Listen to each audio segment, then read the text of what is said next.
এই ভিডিঅ'টো মই মুখ্যমন্ত্ৰীক চাবলৈ অনুৰোধ কৰিম তেখেতে খেতিৰ বিষয়ে একো নাজানে তেখেতে ক'লে বোলে কঠীয়া ভাঙিলে যদি বাংলাদেশত খেলিবলৈ যাওঁতে যদি কঠীয়া ভাঙিলে আমাৰ খিলঞ্জীয়া মানুহৰ তেতিয়াহ'লে পাৰি ল'লে হ'ল মুখ্যমন্ত্ৰীয়ে এইটো নাজানে কঠীয়া ডাঙৰ হ'বৰ কাৰণে এমাহৰ পৰা ৪৫ দিন লাগে আৰু ৪৫ দিনৰ পিছত কঠীয়া ৰুবলৈ বেয়া হয় সেইটো বুঢ়া হৈ যায় গাঁঠি ধৰে আৰু এমাহ লাগে ৰুবলৈ আজি গুণগুণহঁতৰ ১.৫ বিঘা মাটি ৰুব পৰা নাই পেলাই থৈ দিছে কঠীয়া নাই মোৰ গোটেই মুখখন আজি পুৰিছে ৰ'দত আৰু এইবিলাক খজুৱাইছে কাৰণ দ পানীত আমি আজি ৰুবলৈ গৈছিলোঁ ৰুবলৈ যাওঁতে আপোনাক মই দেখুৱাইছোঁ এই যে নখত যে আজি হেৰি হ'ল এই যে ক'লা ক'লা দাগটো লাগিলে এই যে ওপৰত এটা চামনি বহি গৈছে দেখিছেনে এই চামনিটো আমি এনেকৈ আঁতৰাওঁ এই চামনিটো আমি টেঙাৰে আঁতৰাওঁ সেইকাৰণে কাজি নেমু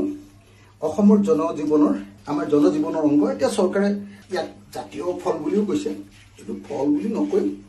আমি ফল বুলি নকওঁ বাৰু ইয়াক দিছে আৰু চৰকাৰে কিবা এটা কৰি নামটো ল'বলৈ তথাপি এই যিটো কাজি নেমু আছাম লেমন বুলি কয় যিটো আন ৰাজ্যত নাই অসমৰ বিখ্যাত এই নেমুৰে আমি এনেকৈ সদায় নিজৰ গাটো প্ৰথমতে কি কৰোঁ খহি লওঁ খেতিৰ পৰা আহি আপুনি গম পাব যে এই খেতি যে কৰিলোঁ ইয়াত হালধীয়া ৰঙৰ এটা চামনি বহে দেখিছেনে এই চামনিটো বহে দেখিছেনে এই চামনিটো আমি আঁতৰাবৰ কাৰণে এই নেমুটো আমি মাৰি লওঁ আৰু এই যে খেতি কৰিলোঁ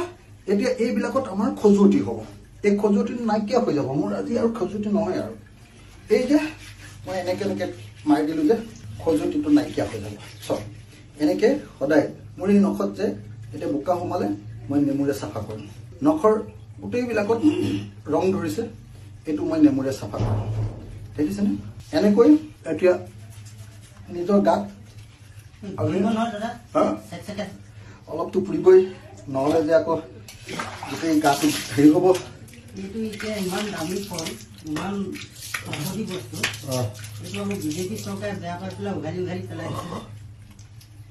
ইয়াত এঘৰ মানুহৰ ৩ বিঘা মাটিত নেমু উঘালি দিলে তো অসমীয়া মানুহৰ নেমু আমাৰ চেতিয়া উপাধিৰ আহোম মানুহ খিলঞ্জীয়া মানুহ তেওঁলোকৰ ৩ বিঘা এনেকুৱা নেমু গাড়ী হিচাপত বিক্ৰী কৰে বুলি ক'লে ককাই দুজন আহিছিলে আজি নেমু দেখুৱাবলৈ বাগানখন দেখুৱাবলৈ তাতে এতিয়া দেখিলোঁ ফেঞ্চিং মাৰি দিলে আপুনি এই যে ক'লাটো পৰিছে মোৰ এইটো নেমু মাৰি দিয়াৰ পাছত খতম ভাল হৈ যাব অলপ পিছত মোৰ কাটা যি খজুৱতি যে হ'ব পানীত যে নামি দিয়াৰ কাৰণে আপুনি দেখিব উপচকুৱা বুলি কয় উপচকুৱা লগা বুলি কওঁ আমি এইটো মাৰি দিয়াৰ পাছত মোৰ ভৰিত সেইটো আৰু নাথাকে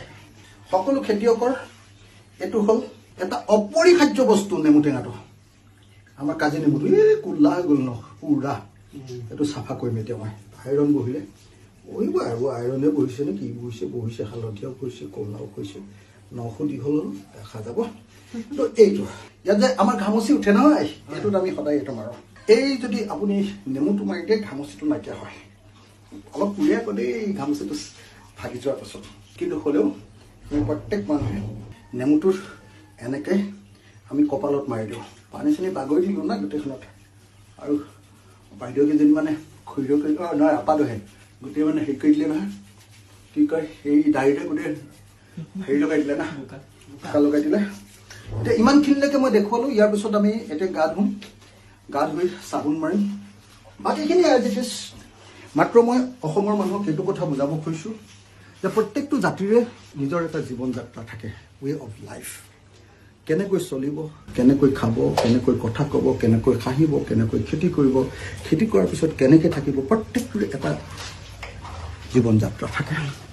সেই জীৱন যাত্ৰাৰ ওপৰত আক্ৰমণ কৰিলে পৰিয়াল এটা ধ্বংস হৈ যায় হিমন্ত বিশ্ব শৰ্মা চৰকাৰে কাজি নেমুৰ ৩ বিঘা বহুত তেনেকুৱা আৰু বহুত বিঘা মাটিৰ কাজি নেমু আজি ধ্বংস কৰি দিলে ফুকনহাটত লখিমপুৰত কঠীয়া ধ্বংস কৰি দিলে ফুকনহাটত লখিমপুৰত আহোম মানুহৰ ঘৰত অসমীয়া মানুহৰ ঘৰত খিলঞ্জীয়া জাতে পাতে অসমীয়াৰ ঘৰৰ খেতি নষ্ট কৰি দিলে তো গতিকে মই তাৰ প্ৰতিবাদ কৰিবলৈ আৰু ৰাইজক মাত লগাবৰ কাৰণে আজি ফুকনহাটলৈ আহিছিলোঁ আৰু ফুকনহাটত আহি মই আপোনালোকক এতিয়া এইটো দেখুৱালৈ দেখিছে না ৰঙা হৈ গ'ল মই লগোৱাৰ পিছত ধুনীয়া হৈ যায় একদম মজা হৈ যায় দেখিছে নে নাই এখনকে বঢ়িয়া হৈ যাব একদম আকৌ মূৰটোতো লগাই দেই এতিয়া আৰু মই মানে দেখুৱাই থাকোঁতে সময় নহ'বগৈ ন তো গতিকে আপোনালোকক দেখুৱালোঁ হ'ব আপোনালোকক ধন্যবাদ জয়